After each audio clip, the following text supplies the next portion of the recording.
Well, I want to make it clear in our closing moments here, Christopher. I don't consider you an enemy. I don't consider you... But I'm very sorry to hear that. Well, I know, because you want me to be your enemy. Excuse me, you are my enemy. Well, but you're not my enemy. How are you going to figure that? No, because I don't feel a need to have to silence Christopher Hitchens. Well, you don't have a chance of doing that. I don't mean that at all, but I mean your preachments are evil and they're a direct threat to the survival of civilization. So if you don't consider me an enemy, you don't know an enemy when you see or hear one. The argument for theism, that not only can we establish this prime mover's existence, but we can show by some form of induction that he intervenes in wars, that he answers prayers, that he cares who we sleep with and in what position, that what food we eat and on what days, is a ridiculous proposition. It's a claim to a truth that no primate can claim to make. Primates who claim to know it should be distrusted. Great damage has been done and continues to be done by such people and by such ideas. You're better off thinking for yourself and taking all the risks, and I might add all the pleasures that will come from that. The most overrated of the virtues is faith. The metaphysical claims of religion are untrue. Thank you.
Do not condemn people on the basis of their ethnicity or their color. Number two, do not ever even think of using people as private property or as owned or as slaves. Three, despise those who use violence or the threat of it in sexual relations. Number four, hide your face and weep if you dare to harm a child. Number five, do not condemn people for their inborn nature. Why would God create so many homosexuals only in order to torture and destroy them? Number six, be aware that you too are an animal and dependent on the web of nature. Try and think and act accordingly. Number seven, don't imagine that you can escape judgment if you rob people with a false prospectus rather than with a knife. Number eight, turn off that fucking cell phone. You can have no idea how unimportant your call is to us. Number nine, denounce all jihadists and crusaders for what they are. psychopathic criminals with ugly delusions and terrible sexual repressions. Number 10, be willing to renounce any god or any faith if any holy commandments should contradict any of the above. In short, don't swallow your moral code in tablet form. In a world where 50% of the population is female, one man had the audacity to write an article titled, "Why Women Aren't Funny." Think Christopher Hitchens is worried? Think again. Women don't need to be funny. But for most men, if they can't make women laugh, they are out of the evolutionary contest. They are never going to get laid. Most men are fantastically unattractive. What women see in them is mysterious to most men as well as most women. If you can't make them laugh, you don't have a chance. With women, there's no need to be rendering yourself attractive to men in that way. We already find you attractive. Thanks.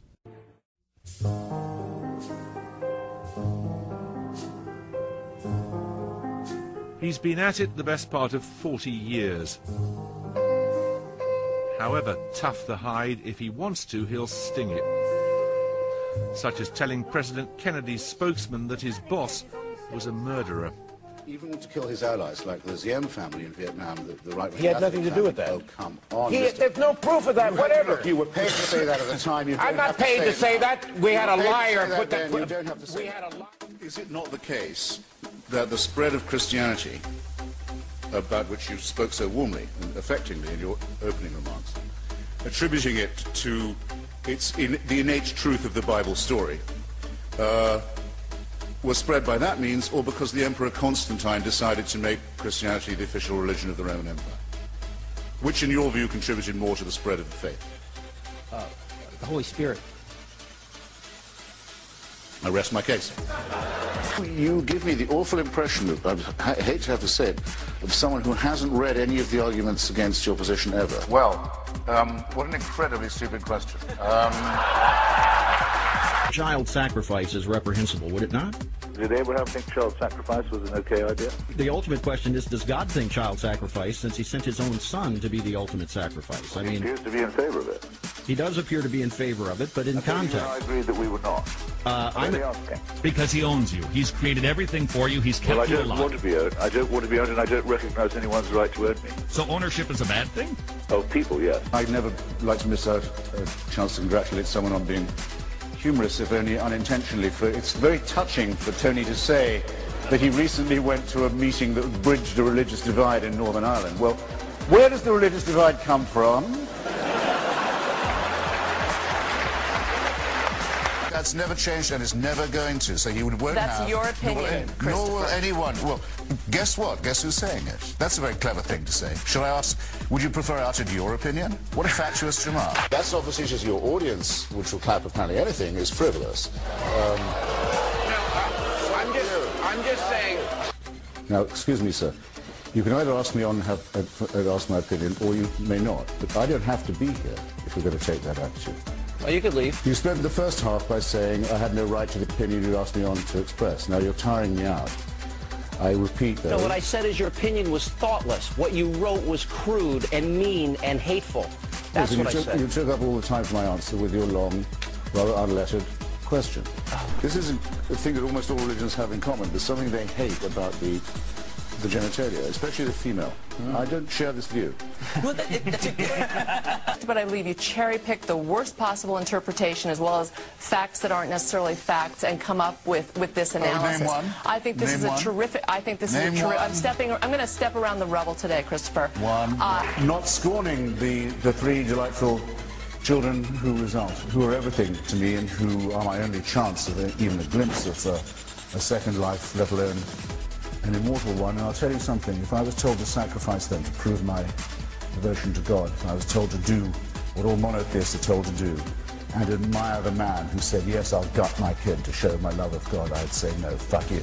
Why, if you're going to make policy in the Middle East, one of the biggest components of that are religious leaders. And yet, here today, you are saying, let's use these belligerent words. Let's use cold and capricious words and say, this is the way it has to be written. How do you respond on that? You don't understand a blind word you're saying. Go away. Go away. Different panel. Fascist crackpot. Different. Fascist crackpot. We're here. We're not here to talk to you. Throw him out.